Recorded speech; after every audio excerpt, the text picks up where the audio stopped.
സംസ്ഥാനത്ത് ഓരോ ദിവസവും ചൂട് കൂടുകയാണ്. 2010-ൽ രേഖപ്പെടുത്തിയ 41.5 ഡിഗ്രി സെൽഷ്യസ് ആയിരുന്നു ഇതുവരെ രേഖപ്പെടുത്തിയ കൂടിയ ചൂട്. മലമ്പുഴയിൽ കഴിഞ്ഞയാഴ്ചയും 41 ഡിഗ്രി സെൽഷ്യസ് രേഖപ്പെടുത്തിയിരുന്നു. 40.5 ഡിഗ്രി സെൽഷ്യസ് ആണ് ഇന്ന് മുണ്ടൂരിൽ അനുഭവപ്പെട്ട താപനില. 40 ഡിഗ്രി ചൂടാണ് 4 ദിവസമായി മുണ്ടൂരിൽ രേഖപ്പെടുത്തുന്നത്. കണ്ണൂരും കോഴിക്കോടും ഇന്ന് ഉയർന്ന താപനില തന്നെയാണ് രേഖപ്പെടുത്തിയത്. 38.5 ഡിഗ്രി സെൽഷ്യസ് ആണ് കോഴിക്കോട് അനുഭവപ്പെട്ട ചൂട്. ആലപ്പുഴയിൽ 37.9 ഡിഗ്രിയും കണ്ണൂരിൽ 37.7 ഡിഗ്രി സെൽഷ്യസും അനുഭവപ്പെട്ടു.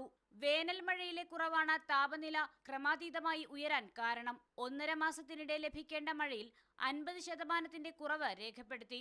മാർച്ച് 1 മുതൽ ഏപ്രിൽ 20 വരെ 45.9 മില്ലിമീറ്റർ മഴയാണ് ലഭിച്ചത്. 97 മില്ലിമീറ്റർ മഴ ലഭിക്കേണ്ടിയിടത്താണ് ഇത്. കണ്ണൂർ, കാസർഗോഡ്, മലപ്പുറം, പാലക്കാട് ജില്ലകളിൽ 90%-ഓളം കുറവുണ്ടായി. മെയ് ആദ്യവാരത്തോടെ മഴ സജീവമാകുമെന്നാണ് കാലാവസ്ഥാ നിരീക്ഷണ കേന്ദ്രം അറിയിക്കുന്നത്.